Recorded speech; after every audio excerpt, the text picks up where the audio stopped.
Cette vidéo s'intitulera Union ou Chienlit. Possible rapprochement entre candidat à la présidentielle François Asselineau et Didier Tauzin. Il désire, tout comme Jacques Dodon et Michel Cornillon, la réappropriation par le peuple français de son indépendance. D'abord, un bref résumé des réformes proposées par les candidats. En deux, quelques idées maîtresses fondamentaux en matière économique imposées par les progrès technologiques sous peine de rester dans l'inégalité et l'insatisfaction générale. Les deux candidats sont souverainistes, fortement imprégnés de la volonté générale citoyenne par l'intermédiaire de notre Constitution, habilement peaufinée, justement remaniée, mise à mal par leurs prédécesseurs. François Asselineau a bien insisté sur ce point.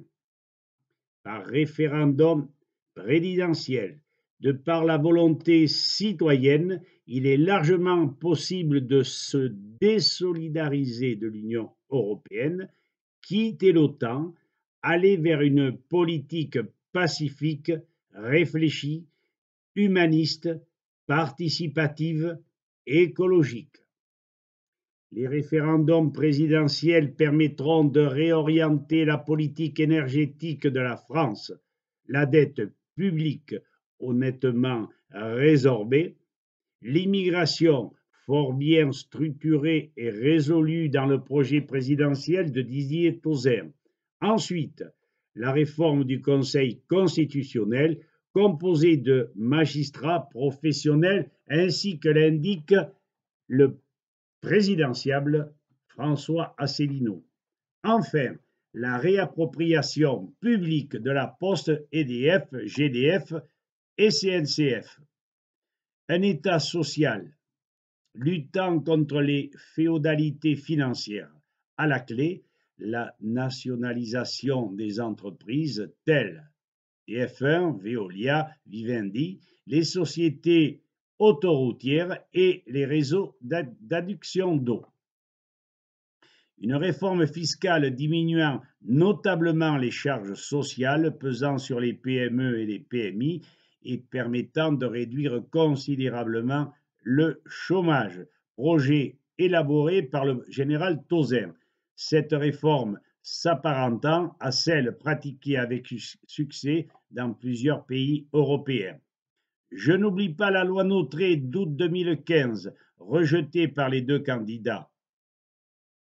Elle accentue les déséquilibres entre milieu citadin et monde rural. Cette injustice, cette faute politique d'hommes inexpérimentés ou complices, ne me demandez pas l'auteur de la complicité et la personne qui parraine tout cela, mais vous le saurez assez rapidement.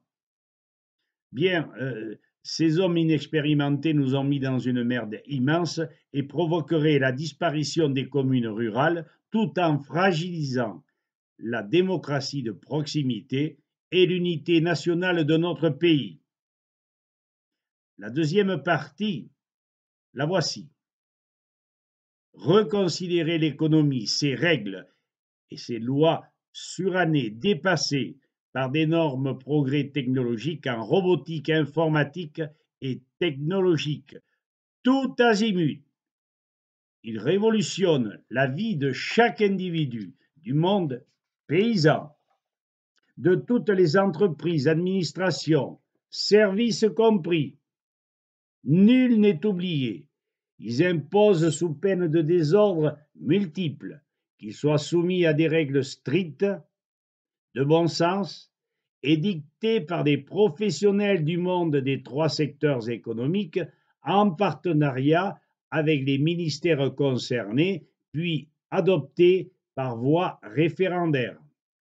Une demande citoyenne raisonnable, juste, face aux impératifs de Dame Nature, capacité à neutraliser, transformer les déchets divers, récupération des métaux lourds, reconversion, traitement des produits fermentescibles qui nous donneront à la fois et le gaz, l'énergie, et les engrais pour les cultivateurs, avec des règles garantissant l'hygiène publique pour éviter la contamination, l'empoisonnement des sols, des animaux et des hommes.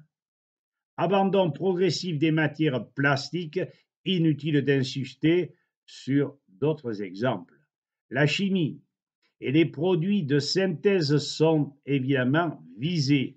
La vie ne supporte pas la création de molécules créées par le chimiste. Elles sont inertes et ne font que perturber les organismes vivants.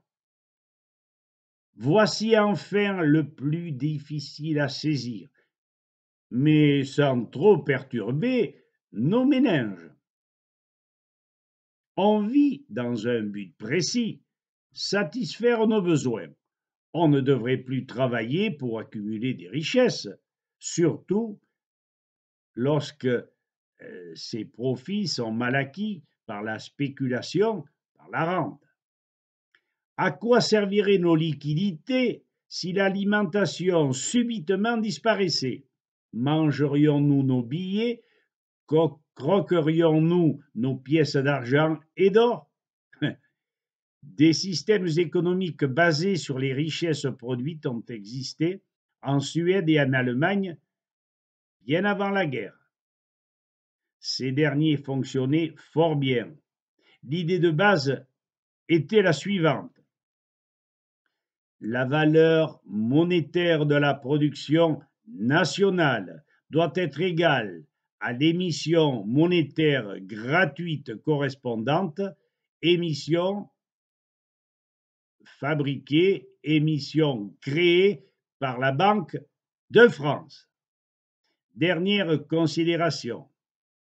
Rien de rationnel n'a été prévu, aucune étude pratique par rapport à la concomitance entre l'industrialisation toujours plus performante, l'abondance des biens, un chômage toujours croissant et la saturation des marchés facilement envisageable. Un chômeur qui ne consomme pas ou qui consomme moins va ruiner celui qui veut vendre. Durant la période de chômage technique, c'est un exemple, ou ce sont deux exemples parmi tant d'autres, l'industrie automobile, par surproduction, aurait de sacrés problèmes à résoudre.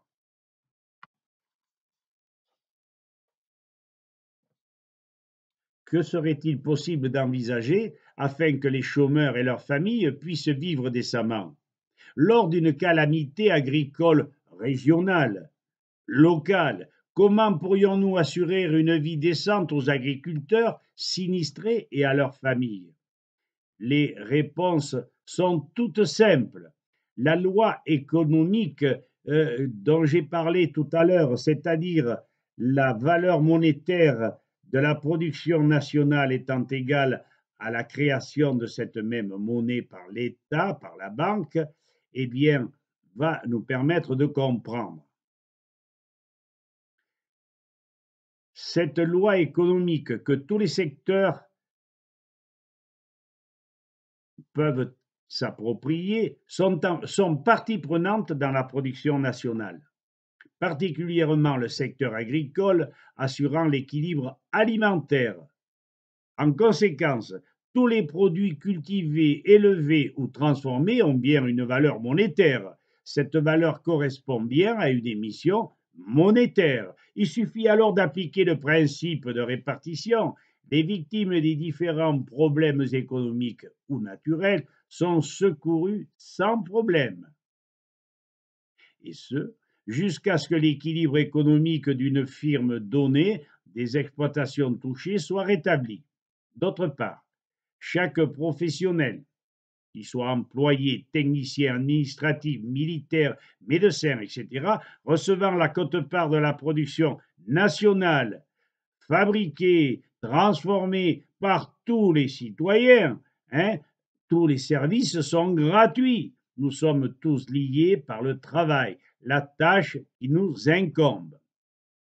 Ces éléments sont portés à la connaissance de M. Asselineau et de M. Tozer et de tous mes amis ou adversaires, si tant est que j'en ai. Mes analyses, mes pensées sont les vôtres. Posez-vous à votre tour de multiples questions. Ce que j'ai écrit me semble de bon sens, logique. Voilà pourquoi je n'ai aucun scrupule, aucune retenue à vous les transmettre. Portez vos critiques, amenez vos solutions. Rappelons-nous ceci, ce qui se conçoit bien s'énonce clairement. Rappelons-nous que le vote des femmes, les congés payés n'étaient que chimères avant que les lois ne les rendent effectifs. Pionnier serais-je, soit pour ce qualificatif. Mon chariot va son train dans ce Far West de l'économie.